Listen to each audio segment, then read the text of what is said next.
Assalamualaikum warahmatullahi wabarakatuh. Untuk mata kuliah analisa perancangan sistem informasi, kita sudah memasuki pertemuan ke-6 ya. Nah, untuk pertemuan ke-6 kita akan membahas tentang perancangan input dan dokumen output. Kita masuk yang pertama, yaitu perancangan output. Apa itu output? Output adalah informasi yang dikirim kepada para pengguna melalui sistem informasi, ya, dapat berupa hard copy atau soft copy, melalui internet, extranet, atau World Wide Web. Ya. Tujuannya apa? Tujuan yang harus dicapai adalah kita sebagai seorang analis sistem, ya, pada saat merancang sebuah output harus ada tujuannya. Apa saja? Yang pertama yaitu merancang output untuk tujuan tertentu. Ya. Yang kedua, membuat output bermanfaat bagi para pengguna. Yang ketiga, mengirimi jumlah output yang tepat. Ya. Yang keempat, menyediakan distribusi output yang tepat. Yang kelima, menyediakan output yang tepat waktu. Ya. Yang keenam, memilih metode output yang paling efektif.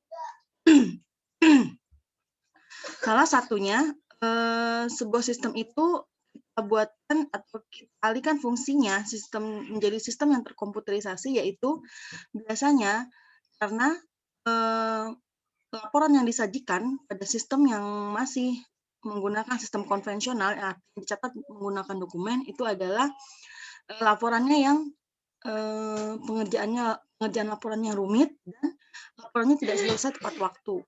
Nah, ini kita buatkan ke sistem yang terkomputerisasi adalah apa? Supaya laporan yang dibuat atau laporan yang dibuat pada sistem itu akan secara otomatis sehingga bisa mempersingkat waktu pengerjaan laporannya. Jadi memudahkan si user untuk melihat laporannya, gitu ya. Nah, ada dua tipe dalam perancangan output. Yang pertama tipe internal, yang kedua adalah tipe eksternal. Ya. Nah, bagaimana cara mengatur letak dari si output, gitu ya? Nah, yang pertama adalah bentuk dari laporannya itu ditulis apa adanya, ya. Yang kedua, nilai suatu data yang berasal dari suatu field atau variabel ditunjukkan oleh bentuk max, gitu. Jadi dalam bentuk tabel, ya. Dalam bentuk tabel. Yang ketiga, nomor dapat digunakan sebagai acuan nilai data di kamus data output. Ya. Nah, berikutnya pada letak pembuatan laporan atau perancangan laporan output, ya. Yang pertama yaitu menggunakan spasi tunggal, ya. Bisa juga menggunakan spasi double atau lebih, ya. Spasi jarak. Jadi jarak antar laporannya itu kita bisa buatkan spasi tunggal. Artinya biasanya digunakan untuk data yang banyak, jadi kita menggunakan spasi tunggal.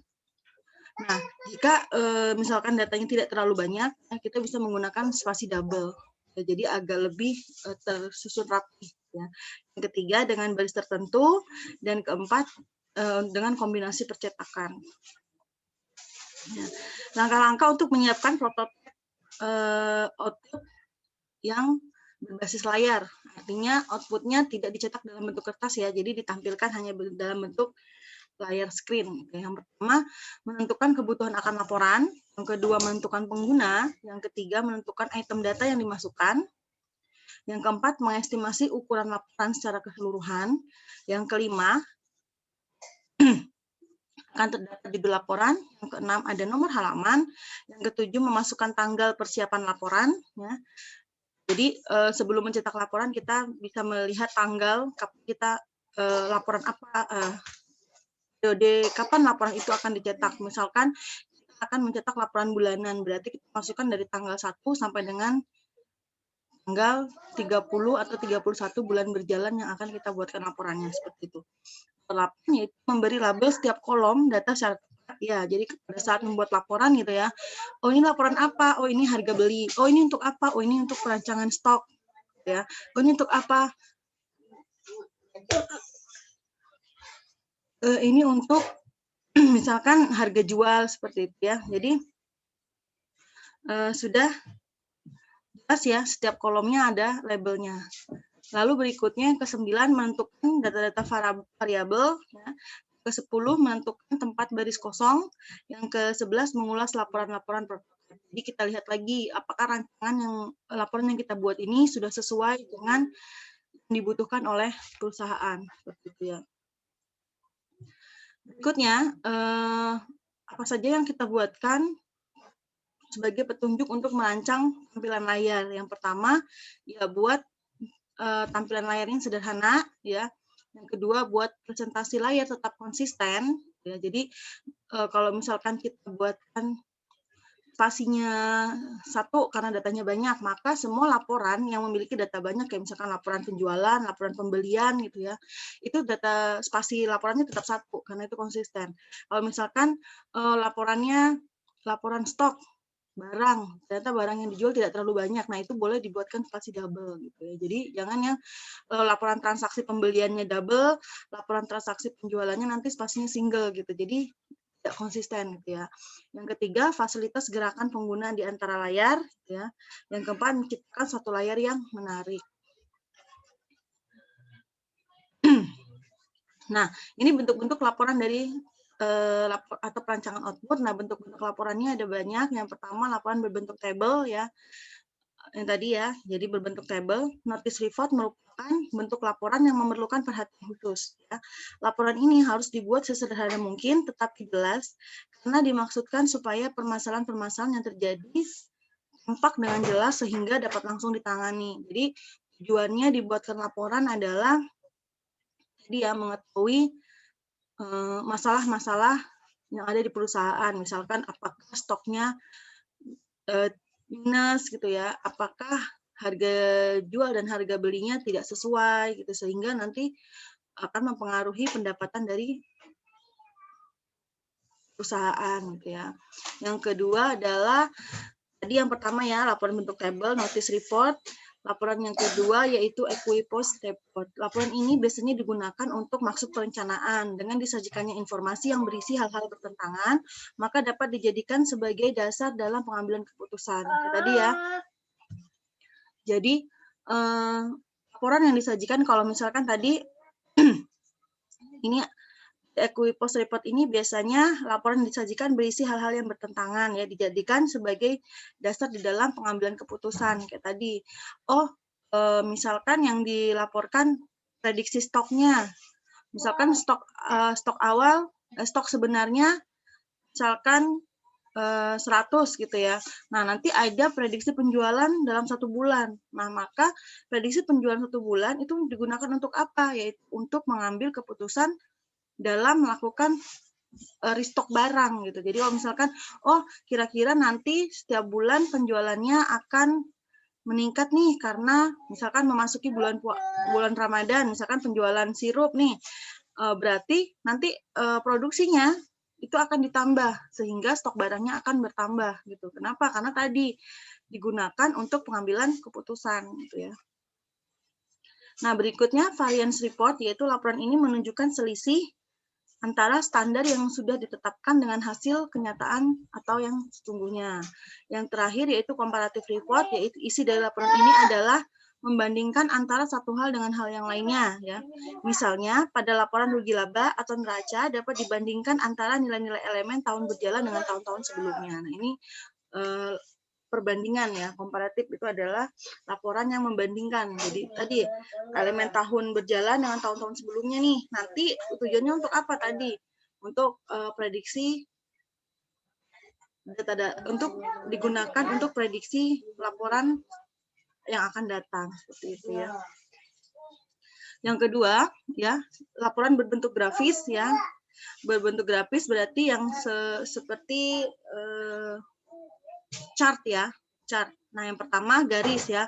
Pada bagian garis atau line chart, variasi dari data ditunjukkan dengan suatu garis atau apa ya. Jadi laporan berbentuk grafis yang pertama yaitu chart batang ya, garis line chart. Yang kedua adalah batang atau bar chart ya.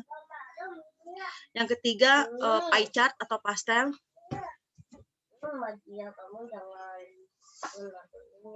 Ya, yang ketiga pie chart ya merupakan bagan yang berbentuk lingkaran menyerupai kue pie. Ya. Tiap-tiap potong dapat menunjukkan bagian dari data. Kayaknya kalau untuk laporan berbentuk grafis teman-teman udah sering lihat ya. Nah, kita masuk ke perancangan input. merupakan awal dimulainya proses informasi. Ya, bahan mentah dari informasi adalah data yang terjadi dari transaksi-transaksi yang dilakukan oleh organisasi. Nah, contoh dari perancangan input misalkan formulir. Formulir adalah perangkat penting untuk mengendalikan aliran kerja dan digunakan untuk menangkap atau capture data yang sering terjadi yang bisa kita sebut dengan dokumen dasar. Jadi, contoh perancangan input itu contohnya formulir, kayak misalkan suatu sistem informasi perpustakaan atau di perpustakaan. Nah, kita kan kalau mau menjadi anggota itu kita harus mengisi formulir itu kan.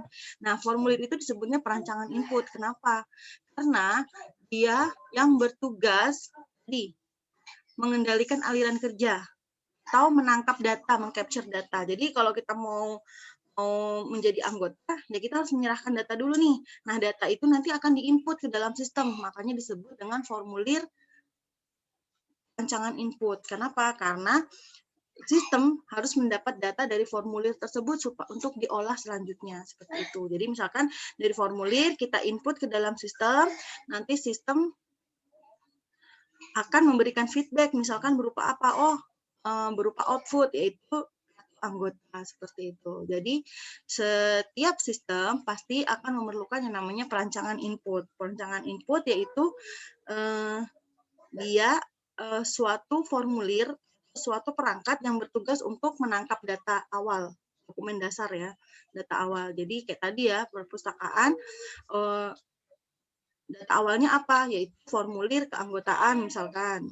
Nah, formulir keanggotaan. Nanti setelah datanya diinput, simpan, maka akan ada output, misalkan kartu anggota. Seperti itu ya teman-teman ya. Itu disebutnya dengan perancangan input. Tujuannya untuk apa? Yang pertama, membuat penyelesaian input yang mudah dan efisien. Ya. Yang kedua, menjamin input akan memenuhi tujuan yang diharapkan. Yang ketiga, menjamin penyelesaian yang tepat. Yang keempat, membuat tampilan layar dan formulir yang menarik. Ya. Yang kelima, membuat input yang tidak rumit. Yang keenam, membuat tampilan layar dan formulir yang konsisten. Nah, ini tujuan dari perancangan input. Dapat beberapa hal yang perlu diperhatikan dari dokumen dasar. Ya, dapat beberapa hal yang perlu diperhatikan dari dokumen dasar, yaitu yang pertama fungsi dari dokumennya tadi untuk apa, gitu ya. Yang kedua dapat menunjukkan macam dari data, ya, macam-macam datanya. Lalu berikutnya yang ketiga dapat dicatat dengan jelas, konsisten dan akurat. Yang ketiga, bertindak sebagai pendistribusi data ya. Karena tadi dia sebagai dokumen dasar ya. Jadi data awal di-capture dari perancangan input gitu ya. Maka dia bertindak sebagai pendistribusi data. Keempat, membantu pembuktian terjadinya transaksi ya. Yang kelima, dapat digunakan sebagai backup datanya. Nah, ini tadi beberapa hal dasar dari perancangan input ya. Yang kedua, bagaimana merancang dokumen dasar atau merancang dokumen pendaftaran. Merancang dokumen input ya. Yang pertama, dari ukuran kertas yang digunakan. Yang kedua, ukuran dari dokumen dasarnya. Yang ketiga, warna yang digunakan. Ada judul dokumen, ada nomor dokumen,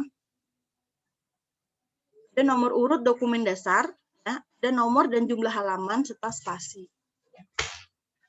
Jadi kayak misalkan apa bedanya nomor dokumen dengan nomor urut dokumen dasar gitu ya. Nah, nomor dokumen ini misalkan ini lampiran A misalkan, dokumen formulir, lampiran B misalkan dokumen kartu anggota gitu ya. Nah, nomor urutnya ini nomor urut berapa untuk misalkan lampiran 1 untuk formulir, lampiran A2 untuk kartu anggota dan seterusnya, seperti itu ya. Nanti kita akan lihat bagaimana nomor urut dokumen dan nomor jumlah halaman.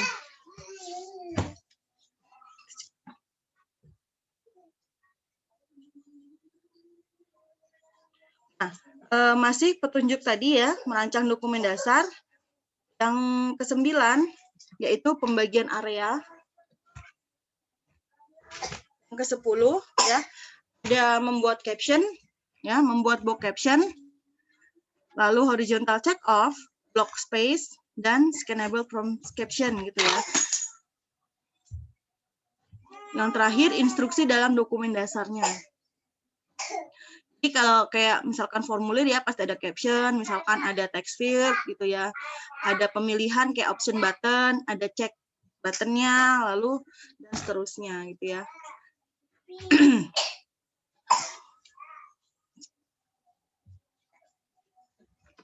Ya, 4 garis pedoman untuk merancang formulir.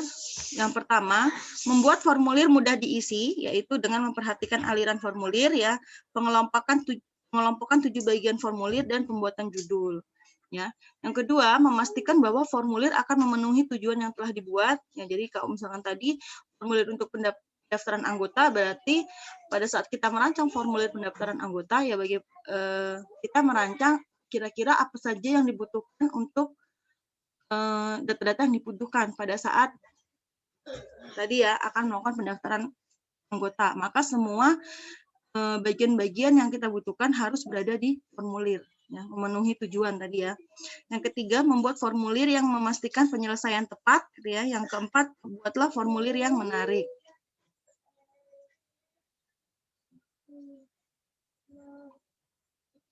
Berikutnya, cara mengurangi input. Ya, ada beberapa cara yang dapat digunakan untuk mengurangi jumlah input ya.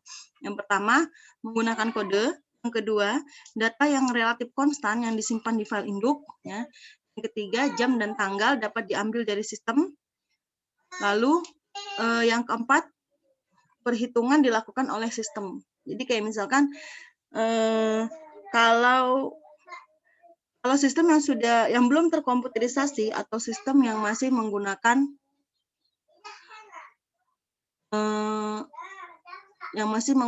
sistem konvensional ya, menggunakan dokumen, misalkan dia punya dokumen daftar barang gitu ya, data barang. Nah, pada saat dia ditransaksi gitu ya, kan data barang ditransaksi pasti ada dan itu akan dituliskan ulang gitu kan. Kalau misalkan masih menggunakan sistem yang manual. Nah, apa bedanya kita menggunakan sistem terkomputerisasi. Nah, jika kita menggunakan sistem terkomputerisasi, data barang itu ada disimpan di file induk atau file master. Nah, pada saat ditransaksi, kita tinggal ambil datanya. Kita nggak perlu tuliskan ulang datanya. Jadi, kita tinggal ambil data apa yang diperlukan di dokumen transaksi. Nah, dia bisa ngambil dari file induk gitu ya, teman-teman ya. Jadi, nanti kita hanya input sekali, tapi file datanya file master itu dapat digunakan berkali-kali gitu ya. Lalu jam dan tanggal kita nggak perlu tulis lagi. Kalau misalkan kita sistemnya masih manual ya. Jadi pada saat kita input faktur pembelian misalkan ada input faktur pembelian misalkan itu kan tanggalnya, jamnya itu kita ketik manual ya. Kita masih tuliskan secara manual. Jadi, sedangkan kalau kita menggunakan sistem yang terkomputerisasi ya, kayak tanggal, lalu jam, itu kan secara otomatis kita ambil dari sistem, kita nggak perlu menuliskan ulang, gitu ya. Nah, kayak misalkan perhitungan total pembelian, misalkan, itu kan kalau kita sistem manual, kita akan menghitung secara masing-masing menggunakan misalkan bantuan kalkulator dan sebagainya, gitu kan. Tapi kalau dia oleh sistem, maka sistem akan menghitung secara otomatis. Jadi dari tadi kita nggak perlu tuliskan manual lagi. Jadi ini beberapa cara mengurangi masukan itu tadi kan. Kodenya kita bisa buatkan secara otomatis, ya datanya bisa disimpan di file induk, lalu kita gunakan berkali-kali di file transaksi gitu ya. Lalu dan tanggalnya bisa diambil dari sistem, kita nggak perlu input lagi gitu ya. Lalu perhitungan total misalkan itu kita nggak perlu hitung lagi, langsung dilakukan oleh sistem gitu ya. Jadi itu ya beberapa cara mengurangi input. Nah, kita akan masuk ke studi kasus rancangan dokumen input dan output ya.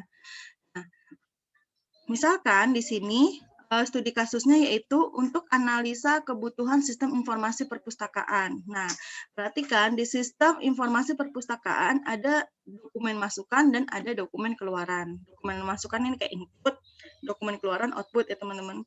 Nah, tadi dokumen masukannya yaitu formulir pendaftaran anggota, lalu yang dimasukkan ke dalam sistem lagi pastinya data buku. Ya, jadi ada formulir pendaftaran anggota dan data buku. Lalu di dokumen keluarannya ada apa? Jika diinputkan formulir pendaftaran anggota, maka akan menghasilkan kartu anggota sebagai output atau keluaran. Lalu jika data buku dipinjam, maka akan ada laporan peminjaman dan pengembalian buku. Jadi ada 2 dokumen input dan 2 dokumen output. Dokumen inputnya apa saja, yaitu formulir pendaftaran anggota dan data buku, dan dokumen keluarannya ada kartu anggota dan laporan peminjaman dan pengembalian buku. Nah, ini misalkan contoh rancangan input di screen tadi ya, kan rancangan itu ada rancangan layar, ada rancangan dokumen yang bisa dipin gitu kan. Nah, kalau rancangan layar seperti ini contohnya. Rancangan input layar. Nah, misalkan di sini, oh ada jumlah bukunya gitu ya, di dashboard ada jumlah anggota dan seterusnya. Berarti ini data-data yang ada pada rancangan input screen. Nah, ini misalkan rancangan input dari form anggota. Oh, berarti nama anggotanya di data, password-nya nanti di data, ulangi password, jenis kelamin di data, nomor telepon, alamat, email, lalu simpan. Nah, begitu disimpan, ini nanti akan menghasilkan kartu anggota ya. Nah, berikutnya rancangan input yang kedua, yaitu rancangan input data buku. Berarti nanti dilihat nih, buku barunya. Berarti kalau misalkan ada buku baru datang, kita akan data ke sini. Nah, rancangannya ini termasuk ke kategori apa, lalu ada judulnya apa, pengarang, penerbit, tahun terbit di data, ISBN-nya, jumlah bukunya berapa, kalau misalkan buku sistem informasi karya Jogianto misalkan. Di perpustakaan itu ada 5, berarti nanti jumlah bukunya 5 ya. Lalu lokasinya di mana supaya apa? Memudahkan untuk pencarian bukunya. Lalu status bukunya apa? Apakah tersedia? Apakah tidak? Belum. Gambar bukunya mana? Lalu disimpan, maka akan nanti masuk ke dalam data master buku. Nah, untuk rancangan outputnya tadi kan input formulir anggota, begitu disimpan maka akan ditampilkan kartu anggota perpustakaan. Jadi nanti nomor kartu dan nama anggota digunakan pada saat melakukan transaksi peminjaman dan pengembalian buku. Nah, ini contoh rancangan dokumen output dari kartu anggota perpustakaan apa, alamatnya di mana, nomor, nama, alamat. Nah, lalu hal-hal seperti ini tetap didata ya teman-teman ya. Jadi kita mendesain kartunya juga sesuaikan dengan desain kartu yang sebenarnya gitu ya. Jangan misalkan, oh desainnya cuma ada ini. Nanti misalkan jika menemukan, nanti bisa tertera di sini. Lalu di belakangnya misalkan diberikan apa gitu ya. Contohnya dulu kartu KTM kalian, ya KTM di Nusa Mandiri dulu itu berbentuk e-money, jadi berfungsi sebagai e-money juga, padahal itu adalah kartu mahasiswa gitu ya. Ada juga yang berfungsi sebagai ATM mandiri gitu ya. Jadi kartu mahasiswa kalian didesain ya, tapi kartu tersebut bisa juga sebagai ATM. Jadi untuk melakukan transaksi. Nah, itu desain seperti itu berarti kita pikirkan juga ya pada saat kalian mendesain gitu. Atau misalkan nanti ada QR code-nya nih di belakang. Jadi kalau misalkan mau masuk tinggal scan QR code gitu. Nanti akan otomatis bahwa kamu masuk ke perpustakaan, nah bisa melakukan peminjaman buku, tinggal scan bukunya, otomatis langsung melakukan peminjaman seperti itu. Nah, itu rancangan-rancangan seperti itu yang harus kalian pikirkan pada saat kalian merancang sebuah dokumen gitu ya. Berikutnya, dokumen yang terakhir yaitu laporan peminjaman dan pengembalian buku. Nah, perhatikan di sini ada nomor, ada nama anggota, ada judul buku. Nah, ini ya, di sini dibuatkan spasinya itu double. Ya, di antar laporannya ini dibuat spasi double supaya apa tadi ya? Supaya lebih rapi gitu. Sedangkan kalau ini dia spasinya single, ini akan sangat panjang ya, laporannya akan berbentuk landscape juga nanti takutnya Kayak misalkan status buku akan terpotong atau misalkan total denda akan terpotong. Makanya dibuatkan spasi double. Jadi sesuai dengan kebutuhan. Jadi pada saat merancang bentuk laporan itu juga harus dipertimbangkan apakah laporannya berbentuk single atau berbentuk spasi double seperti itu ya. Lalu ada tanggal peminjaman, ada tanggal kembali, ada denda ya. Kenapa denda? Karena tanggal kembalinya harus 18 tetapi dikembalikannya tanggal 20, maka akan denda 25.000 per hari, jadi total dendanya 50.000. Status bukunya sudah kembali dan seterusnya. Nah, ini contoh dari laporan pinjaman dan pengembalian buku. Nah, ini kita yang rancang, teman-teman. Kita yang rancang. Kalau misalkan di perpustakaan tersebut tidak memberlakukan denda gitu ya, misalkan memberlakukan denda misalkan hanya jika bukunya hilang atau rusak, berarti tidak ada denda hari, tapi denda apakah status bukunya ini dikembalikan dalam kondisi rusak maka akan dikenakan denda, atau bukunya tidak kembali atau hilang maka akan dikenakan denda berapa. Jadi desain ini tergantung dari sistem yang terjadi pada perusahaan ya. Nah, sudah saya rasa untuk tugas pertemuan 6-nya ini nanti tidak usah ya. Kenapa? Nanti tugas nanti untuk rancangan input dan output-nya ya, ini sekalian kalian presentasi setelah UTS saja ya teman-teman ya. Oke, saya tutup. Assalamualaikum warahmatullahi wabarakatuh.